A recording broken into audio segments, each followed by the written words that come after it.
Good afternoon. This is All India Radio. I'm Anuja Kumar and with me is Saira Mujtaba with the Midday News.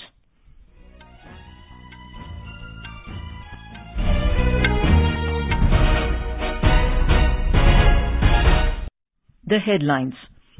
India continues to register decrease in active cases of COVID-19. Number of patients discharged outnumbers the number of new cases for the 12th consecutive day. COVID-19 recovery rate improves to 89.26%. Over 1,96,000 new cases reported in the country. Cases of black fungus infection rise to nearly 300 in Bihar.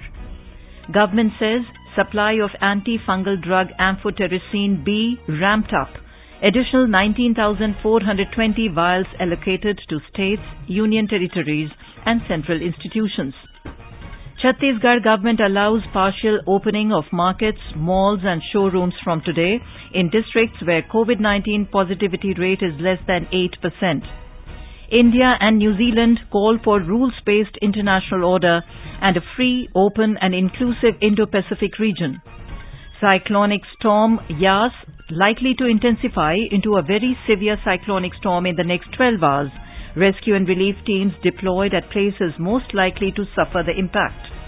MB Rajesh elected as the new Speaker of the Kerala Assembly, and Power Ministry to set up a national mission on the use of biomass in coal-based thermal power plants.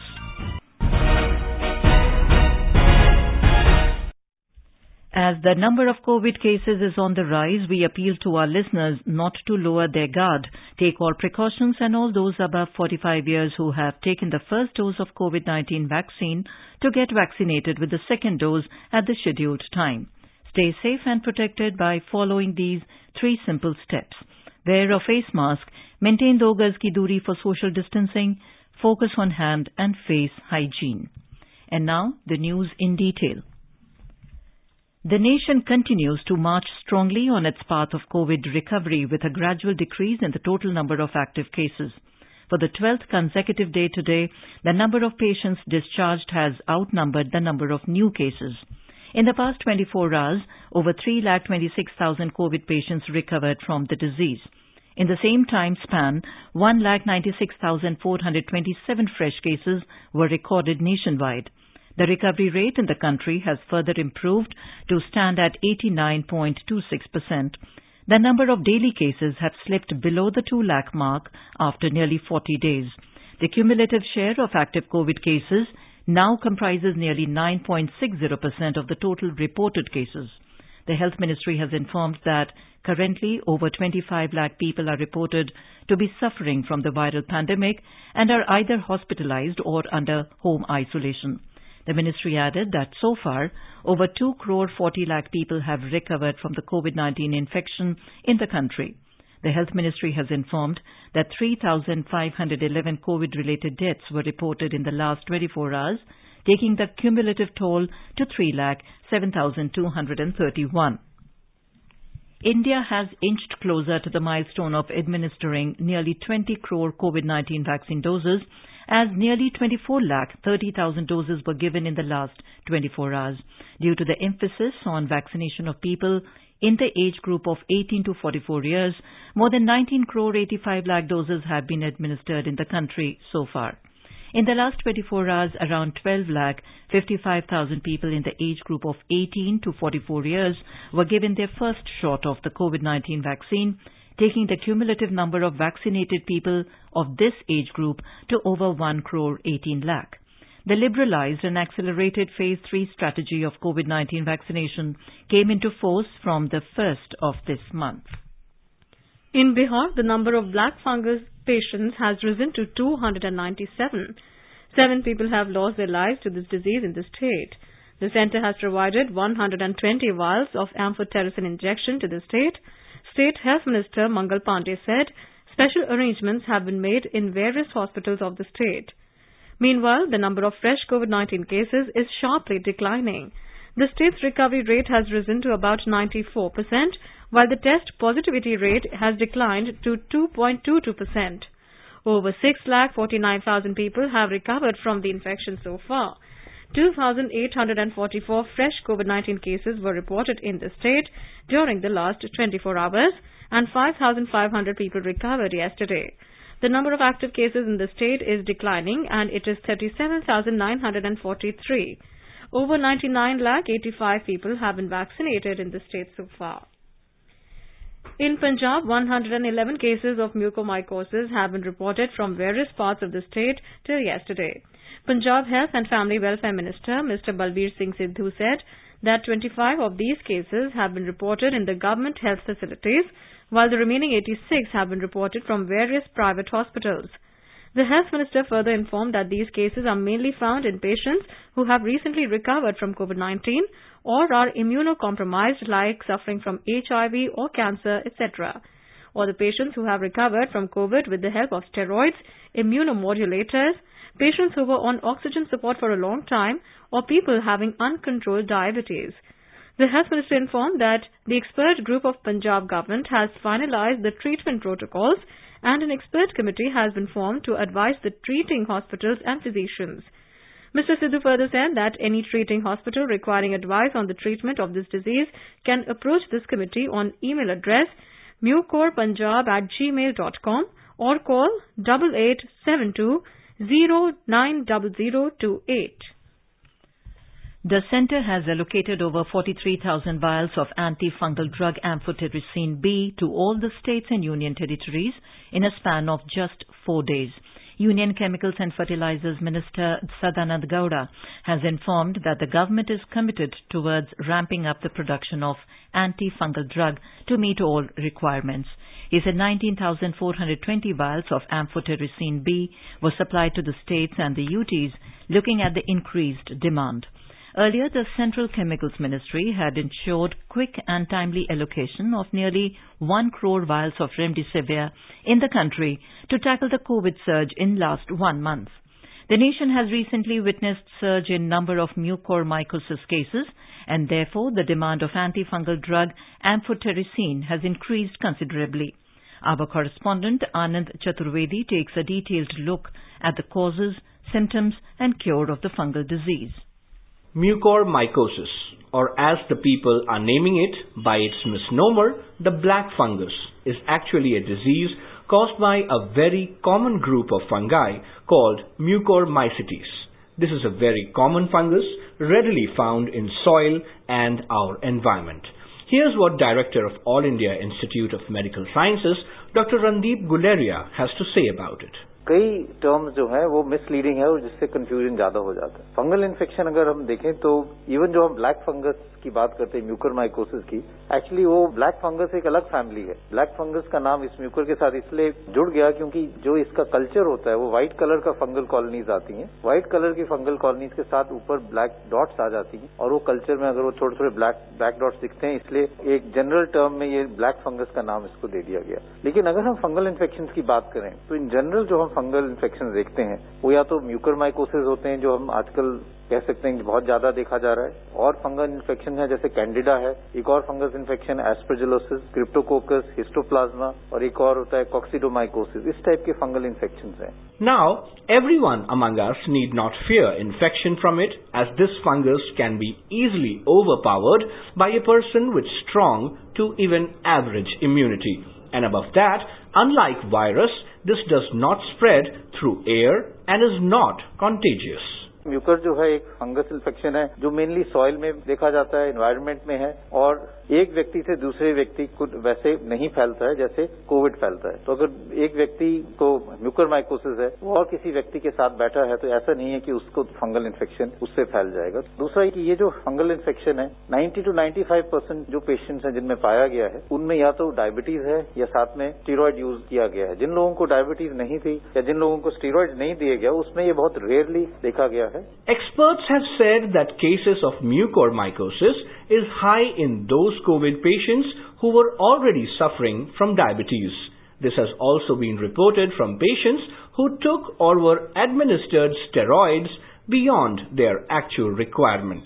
And most importantly, Dr. Guleria rules out its correlation with the type of medical oxygen given to the patients in the healthcare facilities. दूसरा ये समझना जरूरी है कि ये जो fungal infection है 90 to 95% जो पेशेंट्स हैं जिनमें पाया गया है उनमें या तो डायबिटीज है या साथ में स्टीरॉयड यूज किया गया है। जिन लोगों को डायबिटीज नहीं थी या जिन लोगों को स्टीरॉयड नहीं दिए गया उसमें ये बहुत रेयरली देखा गया है। It is not uncommon. कई दफा लोग ये कहते हैं कि ऑक्सीजन के साथ इसका लिंक है, लेकिन कई पेशेंट्स ऐसे भी हैं जो घर पे इलाज कर रहे थे जिनको ऑक्सीजन की जरूरत नहीं पड़ी, घर पे उन्होंने स्टीरॉयड ले लिए और शुगर उनकी कंट्रोल नहीं हुई, उनमें भी म्यूकरमाइकोसिस देखा गया है जो हॉस्पिटल में एडमिट भी नहीं हुआ। Where on one hand, healthy individuals need not fear mucormycosis, even those suffering from the fungal disease can be treated very well with timely medical intervention. Dr. Gurleria explains about different types of fungal infection and their symptoms. ज्यादातर जो Covid में देखा जा रहा है वो mucormycosis के cases देखे जा रहे हैं। ओकेजनली या रेयरली एस्परजिलस के केसेस भी देखे जाते हैं जो लंग्स का, अगर हम उनको किसी व्यक्ति का एक्सरे में दाग आए या हम सीटी स्कैन कराएं तो उसमें कैविटीज आ जाती हैं, उसमें एक क्लासिकल पिक्चर आती है जो हम कहते हैं ये इन्वेजिव एस्परजिलोसिस के लक्षण है। और कई लोगों में कैंडिडा इन्फेक्शन भी देखा जाता है। और जो फंगल इन्फेक्शन है जैसे मैंने बात किया क्रिप्टोकोकस की, HIV पेशेंट्स में वो ज्यादा देखा जाता है। अभी इस दौरान इतना ज्यादा उसके केसेस नहीं है। Dr. Randeep Guleria will participate in a special discussion tonight in a live phone-in program of News Services Division of AIR. This can be heard on FM Gold channel and additional frequencies from 9:30 p.m. onwards. Listeners can ask questions to the expert on toll-free telephone number 1800-115767. You can also ask questions on telephone number 011-2331-4444 and post queries on our Twitter handle @AIR News Alerts by hashtag AskAIR. In Chhattisgarh, permission has been given to open markets, malls and showrooms from today in all the districts with declining rates of COVID-19 infections. More details from our Raipur correspondent. In those districts of Chhattisgarh where the positivity rate is 8% or less, the state government has now given permission to open all markets, shops, showrooms and malls. However, the order stated that shops would be allowed to open only till 6 p.m. Dining in hotels and restaurants will not be allowed. Only takeaway and home delivery through online orders shall be allowed. The cinema halls and theatres will remain closed. Out of 28 districts of Chhattisgarh, 14 districts including the capital Raipur have recorded a test positivity rate of less than 8%. Vikalp Shukla, AIR News, Raipur. Madhya Pradesh Chief Minister Shivraj Singh Chauhan has said that COVID curfew should be strictly followed till 31st of May so that 0% positivity rate can be achieved. Addressing the COVID control review meeting, Mr. Chauhan said that a strategy is being chalked out to gradually lift the COVID curfew. More details from our Bhopal correspondent. State on Monday reported 2,936 positive cases and 60 deaths, while 6,989 patients were recovered from infection. The active cases in the state reduced to 53,653, while COVID positivity rate reduced to 3.8%. More than 70,000 samples are being tested every day. Chief Minister said that it will be our endeavor not to allow the third wave of corona to come. However, keeping in mind the warning of scientists, all necessary medical arrangements and preventive measures are being taken in advance. Pooja P. Vardhan, AIR News, Bhopal. The central government has leveraged all resources at its disposal in the fight against an unknown and unpredictable enemy, COVID-19. In his write-up in an English daily, Minister of State for Home G. Kishan Reddy said the centre has handheld states and union territories at various stages, issued advisories, conducted reviews and deployed dedicated task forces. He said any response to such once-in-a-century black swan event, in spite of being proactive and well-coordinated, is bound to have gaps. The minister added that these are being addressed on a sustained basis to make the country resilient in the face of possible future waves. He said the worst of the pandemic should be behind us soon and India will resume its march on the path of economic development and prosperity. Mr. Reddy said India's multi-pronged war against the COVID pandemic is best embodied by Mahatma Gandhi's adage that action expresses priorities. He added that this war needed to be fought proactively on multiple fronts. The minister said in each of these areas, the ground the country needed to cover was enormous. You are listening to the Midday News on All India Radio. A reminder of the headlines before we move on. India continues to register decrease in active cases of COVID-19. Number of patients discharged outnumbers the number of new cases for the 12th consecutive day. COVID-19 recovery rate improves to 89.26%. Over 1,96,000 new cases reported in the country. Cases of black fungus infection rise to nearly 300 in Bihar. Government says supply of antifungal drug amphotericin B ramped up. Additional 19,420 vials allocated to states, union territories and central institutions. Chhattisgarh government allows partial opening of markets, malls and showrooms from today in districts where COVID-19 positivity rate is less than 8%. India and New Zealand call for rules-based international order and a free, open and inclusive Indo-Pacific region. Cyclonic storm Yas likely to intensify into a very severe cyclonic storm in the next 12 hours. Rescue and relief teams deployed at the places most likely to suffer the impact. M.B. Rajesh elected as the new Speaker of Kerala Assembly. Power Ministry to set up national mission on the use of biomass in coal-based thermal power plants. For quick news updates round the clock, follow us on our Twitter handle at AIR News Alerts. चलो मिलकर एक शुरुआत करें, चलो एक फैसला आज करें, मास्क नहीं तो टोकेंगे, कोरोना को रोकेंगे, चलो एक इरादा करते हैं, चलो कुछ वादा करते हैं, मास्क नहीं तो टोकेंगे, कोरोना को रोकेंगे. Welcome back to the Midday News on All India Radio. India and New Zealand today reiterated the importance of closer cooperation for a rules-based international order and a free, open and inclusive Indo-Pacific region. The third Foreign Office consultations between the two countries were held virtually. Riva Ganguly Das, Secretary East, led the Indian delegation, while the New Zealand side was led by Mark Sinclair, Deputy Secretary, Ministry of Foreign Affairs and Trade. The previous round of consultations took place in February 2019 in New Delhi. Comprehensively reviewing bilateral cooperation, both sides discussed the steps to be taken to enhance the depth and momentum of engagement in different areas, including defence, security, trade and investment. Both sides also agreed to jointly work on space, counter-terrorism, cybersecurity, disarmament and climate change, and for strengthening people-to-people ties. The response to COVID-19 pandemic and access to vaccines and medicines for containing COVID globally were also discussed. Both sides exchanged views on various regional issues. They also discussed ways to strengthen coordination in multilateral and regional fora. The cyclonic storm Yas is very likely to move north-northwestwards and intensify further into a very severe cyclonic storm during the next 12 hours. It will continue to move north-northwestwards, intensifying further and reach Northwest Bay of Bengal near North Odisha and West Bengal coast by early morning tomorrow. It is very likely to cross North Odisha West Bengal coasts between Paradip and Sagar Island around Balasore around noon tomorrow as a very severe cyclonic storm.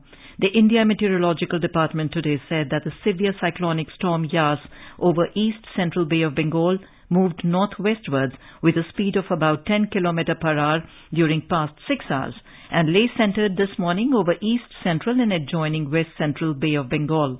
It lay about 320 km south-southeast of Paradip, 430 km south-southeast of Balasore, 420 km south-southeast of Digha and 470 km south-southwest of Khepupara. More from our Bhubaneswar correspondent.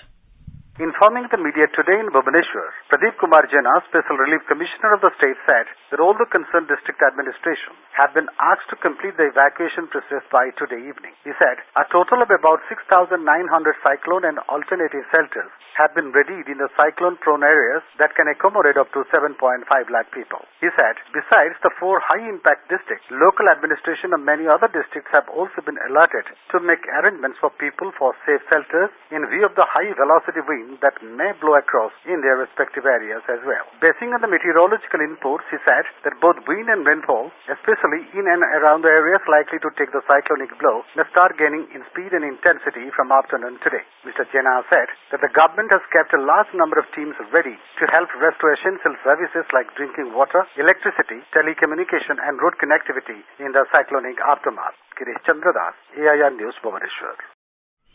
In West Bengal, heavy to very heavy rainfall has been predicted in the east and west Medinipur and south 24 Pargana districts under the impact of severe cyclone Yas. Scattered rain of medium intensity has already begun in north and south 24 Parganas. In South 24 Parganas, more than 1,90,000 people have been evacuated and taken to flood relief and multi-purpose cyclone shelters. In Sagar and Gosaba areas, river dams have already started overflowing. In East Medinipur, tidal waves are crossing the guard walls at Digha and nearby areas. Sea water has started flooding a few coastal villages. Already 1 lakh inmates have been evacuated from the low-lying coastal areas in the district. Chief Minister Mamata Banerjee is monitoring the overall situation from the control room of the State Secretariat. Mr. N.B. Rajesh has been elected as the Speaker of the Kerala Assembly. In the election held in the State Legislative Assembly today, Rajesh got 96 votes of the 140 members. Mr. C. Vishnunath from the Congress, who contested against Rajesh, got 40 votes. N.B. Rajesh is the 23rd Speaker of Kerala Assembly. After the election, Chief Minister Pinarayi Vijayan and Opposition Leader V.D. Satheesan accompanied M.B. Rajesh to the Speaker's chair. In the Union Territory of Puducherry, the NR Congress legislator Lakshmi Narayanan will take oath as the pro tem Speaker of the 15th Legislative Assembly on the 26th of May. Our correspondent has details. Lieutenant Governor Dr. Tamilise Soundararajan will administer the oath of office to Mr. Lakshmi Narayanan. Further, around 10 o'clock, all the 30 elected representatives and 3 nominated MLAs will also take oath as the members of the Legislative Assembly in the Speaker's chamber. They will be administered the oath of office by the pro tem Speaker Lakshmi Narayanan. In Puducherry, this is the first time that the BJP will be a part of the coalition government. In the NDA alliance, the NR Congress won 10 seats and the BJP secured 6. Chandramohan, AIR News, Puducherry. The Power Ministry has decided to set up a national mission on the use of biomass in coal-based thermal power plants. It is intended to address the issue of air pollution due to farm stubble burning and to reduce the carbon footprints of thermal power generation. It will also further support the energy transition in the country and its target to move towards cleaner energy sources. The mission will increase the level of co-firing from the present 5% to higher levels to have a larger share of carbon-neutral power generation from the thermal power plants. It will also work to facilitate overcoming the constraints in the supply chain of biomass pellets and agro-residue and its transport up to the power plants. Besides, it will consider regulatory issues in biomass co-firing. The National Mission on Biomass will also contribute to the National Clean Air Programme.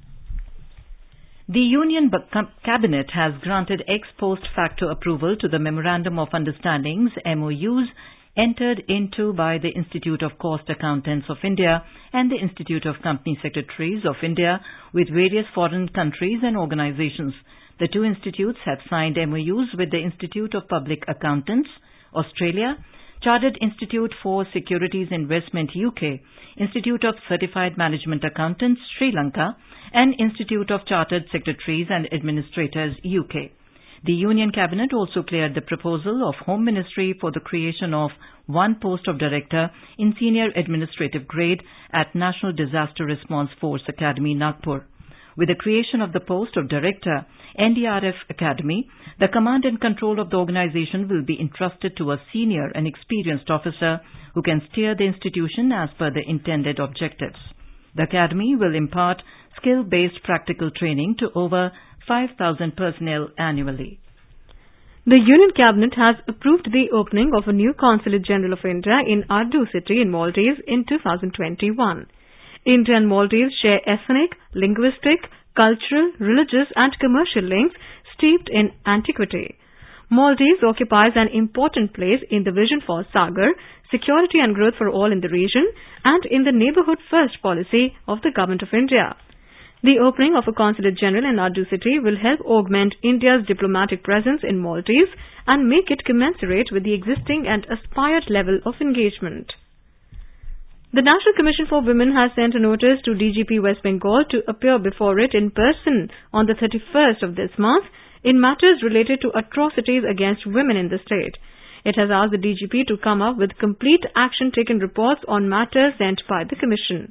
The NCW said it is also to be apprised about measures taken to ensure the safety of women. External Affairs Minister Dr. S. Jaishankar, who is on a visit to US, has held a productive strategy session with India's permanent representative to UN, T.S. Tirumurti, and India's UN team in New York. In a tweet, he expressed confidence that India will continue to shape the big debates of these times.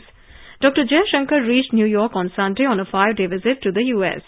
In New York, he is expected to meet UN Secretary General Antonio Guterres. In Washington, D.C., the External Affairs Minister will hold discussions with his U.S. counterpart, Antony Blinken. He will also meet cabinet members and senior officials of the administration dealing with the bilateral relationship. Dr. Jaishankar will have 2 interactions with business forums on economic and COVID-related cooperation between India and the U.S. In Malaysia, more than 200 people have been injured in a train crash in capital Kuala Lumpur. Police said the metro train carrying 213 passengers collided with an empty one in a tunnel near the Petronas Towers at about 12:45 GMT. District Police Chief Mohammad Zainal Abdullah told media that there was no sign of a foul play. Of the 213 injured, 47 are serious. Malaysian Prime Minister Muhyiddin Yassin said on Facebook that the crash, which happened near the city's busy KLCC station, was serious. He said that he had asked for an in-depth probe to find out the cause of the accident. Delhi International Airport Limited, DIAL, handled the 100th COVID-19 relief flight in 29 days today. The airport has emerged as a hub for handling and distribution of relief material. The airport has handled around 1,750 metric tons of relief material that arrived from over 36 countries. It has also set up a dedicated logistic facility, Jeevodaya Warehouse, for interim storage and distribution of COVID-19 relief materials. Between 27th April and 25th of May, Delhi Airport handled 1,750 metric tons of relief material that arrived from several countries. Now let us take a look at the weather report and forecast for today. The national capital Delhi is having a strong surface winds during daytime. The maximum temperature will be around 37 degrees Celsius. Minimum was 23 degrees. Mumbai is facing a partly cloudy sky. Kolkata is having a partly cloudy sky with 1 or 2 spells of rain or thunder showers. Chennai is witnessing thunderstorm with rain. Maximum temperature will be 35 degrees Celsius, while the minimum was 29 degrees. Srinagar is facing a mainly clear sky, becoming partly cloudy towards evening. Jammu is having a mainly clear sky. Temperature will rise from a minimum of 20 degrees Celsius to a maximum of around 38 degrees. Leh is seeing a partly cloudy sky. Upper limit of temperature will be around 17, rising from a minimum of 2 degrees Celsius. Gilgit is having a partly cloudy sky. Temperature will move from a minimum of 1 degree to a maximum of 28 degrees. And in Muzaffarabad, the sky is sunny. Temperature will increase from a minimum of 12 degrees Celsius to a maximum of around 27 degrees. And now, before we end the bulletin, the headlines once again. India continues to register decrease in active cases of COVID-19. Number of patients discharged outnumbers the number of new cases for the 12th consecutive day. COVID-19 recovery rate improves to 89.26%, over 1,96,000 new cases reported in the country.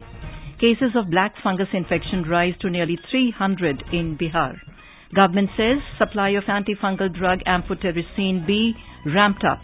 Additional 19,420 vials allocated to states, union territories and central institutions. Chhattisgarh government allows partial opening of markets, malls and showrooms from today in districts where COVID-19 positivity rate is less than 8%. India and New Zealand call for rules-based international order and a free, open and inclusive Indo-Pacific region. Cyclonic storm Yas likely to intensify into a very severe cyclonic storm in the next 12 hours. Rescue and relief teams deployed at the places most likely to suffer the impact. MB Rajesh elected as the new Speaker of the Kerala Assembly, and Power Ministry to set up national mission on use of biomass in coal-based thermal power plants. And with that, we end the midday news.